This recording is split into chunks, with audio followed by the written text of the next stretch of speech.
एक गांव में रतन और बिरजू नाम के धनी दो पड़ोसी रहा करते थे। एक दिन की बात है, रतन किसी काम से बाजार जा रहा था कि तभी रास्ते में मुखिया रतन को रोक कर बोला, क्या हाल चाल है रतन? आजकल बाजार में बहुत कम दिखाई देते हो। ईश्वर की कृपा है मुखिया जी, काम से फुर्सत ही नहीं मिलती, इसीलिए बाजार आने का समय बहुत कम मिलता है। दरअसल मैं तुम्हारे ही घर पर आ रहा था। अच्छा हुआ तुम मुझे बाजार में ही मिल गए। अब तो आपको मेरे घर पर आना ही पड़ेगा मुखिया जी, काफी दिन हो गए आपको मेरी पत्नी के हाथ का चाय पिए हुए। किसी दिन जरूर आऊंगा। अभी मुझे तुमसे एक जरूरी काम था। हाँ हाँ बोलिए मुखिया जी, क्या काम था? रतन, हमारे गांव में कोई अस्पताल नहीं है और इसलिए हम सब गांव वाले आपस में मिलकर के एक अस्पताल बनवाने जा रहे हैं। ये तो बहुत शुभ काम है मुखिया जी, बताइए मैं इसमें आपकी क्या सहायता कर सकता हूँ? अपनी मर्जी से जितनी तुम्हारी हैसियत हो उतना दान तुम दे दो। मुखिया की बात सुनकर रतन ने अपनी जेब से 100 रुपए का नोट निकालकर मुखिया को पकड़ा दिया। रतन, सिर्फ 100 रुपया? मेरी बस इतनी ही हैसियत है मुखिया जी। इतना कहकर रतन वहाँ से चला गया। मुखिया खराब मूड लेकर सीधे बिरजू के घर चला गया। अरे आइए मुखिया जी, बड़ी लंबी उम्र है आपकी, मैं आपको ही याद कर रहा था।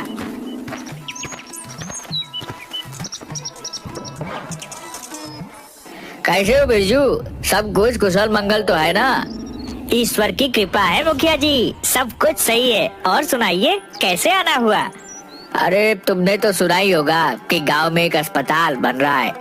हाँ मैंने सुना है और मुझे यह भी पता है कि सभी गांव वाले आपस में मिलकर चंदा दे रहे हैं, इसलिए आपके आने से पहले ही मैंने 10 लाख रुपए का चेक आपके नाम का काट रखा है। क्या बात है बिरजू, मुझे तुमसे यही उम्मीद थी, लेकिन तुमने चेक मेरे नाम क्यों काटा? हॉस्पिटल के नाम ही चेक काट देते। आप हमारे गांव के मुखिया हैं, मुझे आप पर पूरा भरोसा है। एक तुम हो और एक वो तुम्हारा पड़ोसी रतन है। जानते हो उसने अस्पताल को कितना दान दिया है? सिर्फ 100 रुपए। मेरी समझ में नहीं आता कि इतना धन का आखिर वह करेगा क्या। उसने तो कंजूसी की हद ही कर दी। इतना बोलकर मुखिया वहाँ से चला गया। कुछ देर बाद बिरजू संपत के साथ अपने खेत में चला गया।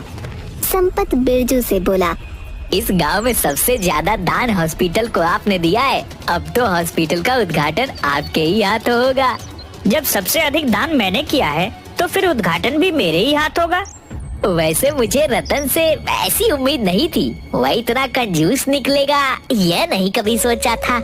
संपत की बात सुनकर बिरजू मुस्कुरा कर रह गया। समय ऐसे ही बीतता गया। एक दिन की बात है, रतन अपने घर पर अपनी पत्नी के साथ भोजन कर रहा था कि तभी गांव का एक व्यक्ति वहां आ गया। क्या हुआ श्यामलाल चाचा, आप इतने घबराए हुए से क्यों हैं? रतन, मेरी पत्नी बहुत बीमार है, डॉक्टर ने उसका ऑपरेशन बता दिया है और तुम तो मेरी हालत जानते हो। मैं तुमसे यहाँ पर मदद मांगने के लिए आया हूँ। चिंता मत करो श्यामलाल चाचा, ईश्वर पर भरोसा रखो, सब कुछ सही हो जाएगा। मुझे 10,000 की सख्त जरूरत है रतन, और इस पूरे गांव में सिर्फ तुम ही हो जिससे मैं पैसे उधार मांग सकता हूँ। मैं तुम्हारे पैसे बहुत जल्द लौटा दूंगा। मुझे माफ कर दो श्यामलाल चाचा, मेरे पास 10,000 रुपए अभी इस समय नहीं है। इस समय मैं तुम्हारी 2,000 रुपए की मदद कर सकता हूँ। इतना कहकर रतन ने 2,000 रुपए श्यामलाल को पकड़ा दिए। मुझे तुमसे ऐसी उम्मीद नहीं थी रतन। क्या तुम्हें मुझ पर भरोसा नहीं है कि मैं तुम्हारे पैसे लौटाऊंगा? ऐसी बात नहीं है श्याम चाचा, मुझे आप पर पूरा भरोसा है, लेकिन यकीन मानिए मेरे पास इस वक्त सिर्फ 2,000 रुपए ही पड़े हैं जो मैं आपको देने के लिए तैयार हूँ। यह 2,000 भी अपने पास रख लो। जहाँ से मैं बाकी रुपए का इंतजाम करूँगा वहाँ से मैं 2,000 रुपए का भी इंतजाम कर लूँगा। अरे लानत है तुम पर रतन, इतनी धन दौलत होने के बाद भी किसी व्यक्ति की मदद तक नहीं कर सकते। श्यामलाल क्रोधित होता हुआ घर से बाहर निकला। रतन श्यामलाल को आवाज लगाता हुआ घर से बाहर आ गया, मगर श्यामलाल ने उसकी बात नहीं सुनी। तभी रतन की पत्नी भी घर से बाहर निकल कर आ गई। अजी लगता है श्यामलाल चाचा को पैसों की कुछ ज्यादा ही जरूरत होगी। मैंने उन्हें कभी इतने गुस्से में नहीं देखा। क्या मैंने उन्हें पैसे देने से इनकार किया था? मेरे पास सिर्फ इतने ही पैसे पड़े हुए हैं। मेरी समझ में नहीं आता कि आपके पास अच्छी खासी खेती है। हर साल आपकी फसल गांव में सबसे अच्छे दामों में बिकती है। आपके पास से इतना पैसा आखिर जाता कहाँ है? भूलो मत कि हमारे बच्चे गांव से बाहर शहर में पढ़ते हैं। उनकी स्कूल और मेंटेनेंस का खर्चा कितना आता है, और फिर हमारे घर के खर्चे भी कुछ कम नहीं है। इधर श्यामलाल आंखों में आंसू लिए हुए जा रहा था कि तभी रास्ते में उसे गांव का मुखिया मिल गया। अरे क्या बात है श्यामलाल, तुम्हारी आंखों में ये आंसू क्यों? सब कुछ कुशल मंगल तो है। अब क्या बताऊं मुखिया जी, मेरी पत्नी की तबीयत कुछ दिनों से ठीक नहीं चल रही। हाँ, इस बात को मैं जानता हूँ। क्या हुआ बोलो? डॉक्टर ने उसका ऑपरेशन बता दिया है मुखिया जी। मुझे इस वक्त 10,000 रुपए की सख्त जरूरत है, और आप तो मेरी हालत जानते हो। मैं बड़ी उम्मीद लेकर रतन के पास 10,000 रुपए उधार मांगने गया था, मगर उसने तुम्हें 10,000 रुपए नहीं दिए होंगे और यही कहा होगा कि उसके पास पैसे नहीं है। हाँ, आपने बिल्कुल सही कहा। आपको कैसे पता? क्योंकि जो व्यक्ति हॉस्पिटल के दान में भी कंजूसी करता हो, उस व्यक्ति के बारे में हम क्या ही कह सकते हैं। अरे वह तो पुण्य का काम करने में भी घबराता है। मुखिया जी, आप ही मेरी कुछ मदद कीजिए। इस गांव में सिर्फ एक ही व्यक्ति है जो तुम्हारी मदद कर सकता है, वह है बिरजू। तुम्हें इसी वक्त बिरजू के पास जाना चाहिए। मुखिया की बात सुनकर श्यामलाल दौड़ता हुआ बिरजू के घर चला गया और उसे अपनी सारी स्थिति बता दी। अरे तो तुम्हें उस कंजूस रतन के पास जाने की क्या आवश्यकता थी श्यामलाल चाचा? तुम सीधे मेरे पास आते।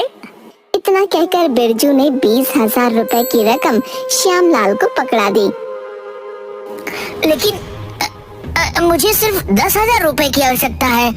श्यामलाल चाचा, आप बहुत ही भोले हैं। अरे भाई, ऑपरेशन के बाद दवाइयाँ वगैरह में भी बहुत खर्चा आता है, उसका इंतजाम आप कहाँ से करेंगे?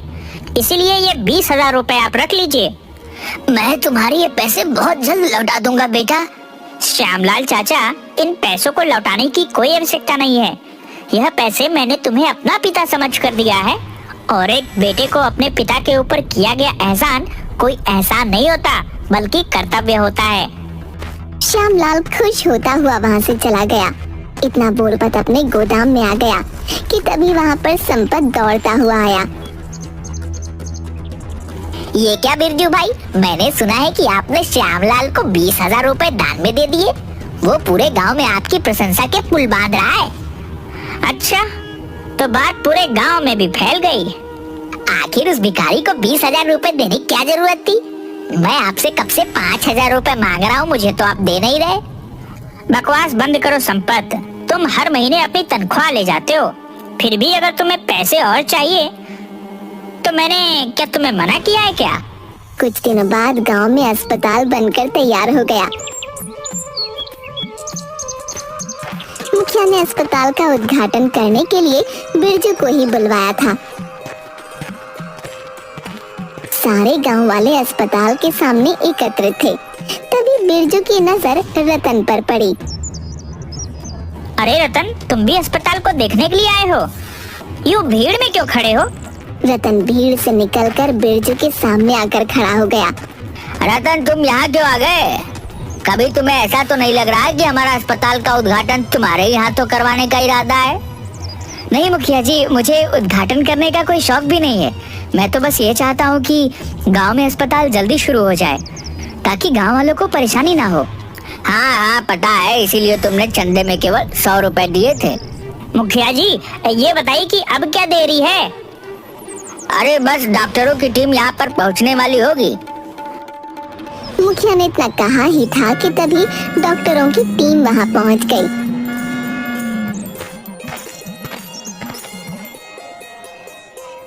बिरजू अस्पताल का रिबन काटने ही वाला था कि तभी अचानक वो बेहोश होकर गिर गया। अरे ये क्या हुआ? ये अचानक बेहोश कैसे हो गया? बिरजू को तुरंत उसी अस्पताल में एडमिट कर दिया और डॉक्टर उसकी जांच पड़ताल करने लगे। एक डॉक्टर रूम से बाहर निकलकर मुखिया से बोला। इनके परिवार वाले कहाँ हैं? बिरजू के परिवार वाले तो सब अमेरिका में रहते हैं डॉक्टर। बिरजू गांव में अपने साथी संपत के साथ रहता है। इसके परिवार वाले कभी कभी यहाँ आते हैं। बात असल में ये है कि मुखिया जी कि बिरजू की एक किडनी बुरी तरह से खराब हो चुकी है। अगर अभी इसकी किडनी ट्रांसप्लांट नहीं किया गया तो इसकी जान जा सकती है। चिंता मत कीजिए डॉक्टर, हमारे गांव में बिरजू ने इतने लोगों की मदद की है, कोई ना कोई किडनी देने के लिए तैयार जरूर हो जाएगा। इतना बोलकर मुखिया वहाँ से चला गया। मुखिया ने गांव के हर व्यक्ति से बिरजू के लिए किडनी मांगी, मगर सबने किडनी देने से इनकार कर दिया सिवाय एक के। कुछ दिनों बाद बिरजू स्वस्थ हो गया। मुखिया अस्पताल में बिरजू से मिलने के लिए आया। ईश्वर का लाख लाख शुक्र है कि तुम स्वस्थ हो गए। मुखिया जी, मेरी एक किडनी खराब हो चुकी थी। गांव के ही किसी व्यक्ति ने मुझे अपनी एक किडनी दान दी है। मैं जानना चाहता हूँ ये काम मेरे वफादार साथी संपत के अलावा और कोई नहीं कर सकता। नहीं बिरजू, तुम्हारा वफादार साथी तो संपत किडनी का नाम सुनते ही भाग गया। गांव के हर व्यक्ति ने तुम्हें किडनी देने से इनकार कर दिया। तो फिर कौन है वो जिसने मुझे किडनी दी? मैं उसका आभार व्यक्त करना चाहता हूँ। हालांकि अगर मैं अपनी सारी दौलत भी उसके कदमों में लाकर रख दूँ तो मैं उसका कर्ज नहीं चुका सकता। उसने मना किया है कि तुम्हें उसका नाम न बताया जाए। अब तुम्हें घर चलना चाहिए, डॉक्टर ने तुम्हें छुट्टी दे दी है।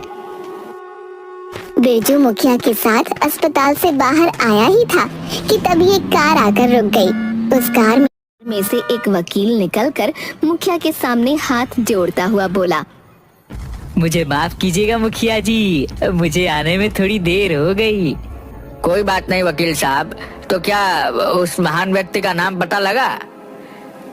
इस फाइल में उस व्यक्ति का नाम और फोटो मौजूद है जिसने अस्पताल के लिए यह पूरी जमीन 2 करोड़ में खरीद कर दान दी है। इतना कहकर वकील वहाँ से चला गया। मुखिया ने जैसे ही फाइल खोलकर देखा तो उसमें रतन का फोटो लगा हुआ था। ये सब क्या हो रहा है मुखिया जी? मैं काफी दिनों से यह पता लगाने का प्रयास कर रहा था कि जिस जमीन पर यह अस्पताल बनकर तैयार हुआ है, यह जमीन किसने खरीद कर दान में दी है।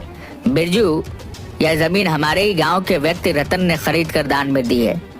जिसे सारा गांव कंजूस के नाम से बुलाता है, मुझे तो विश्वास नहीं हो रहा कि कहीं ये रतन की कोई चाल तो नहीं।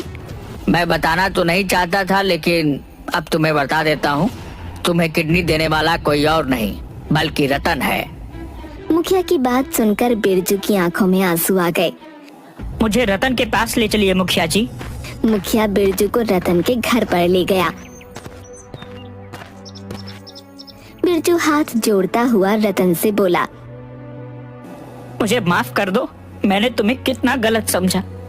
तुमने आखिर बताया क्यों नहीं? तुमने अस्पताल के लिए 2 करोड़ की जमीन खरीद कर दान दी है, और ये जानने के बावजूद मैं कितना गलत हूँ। तुमने मेरा जीवन बचाने के लिए अपनी किडनी तक दान कर दी।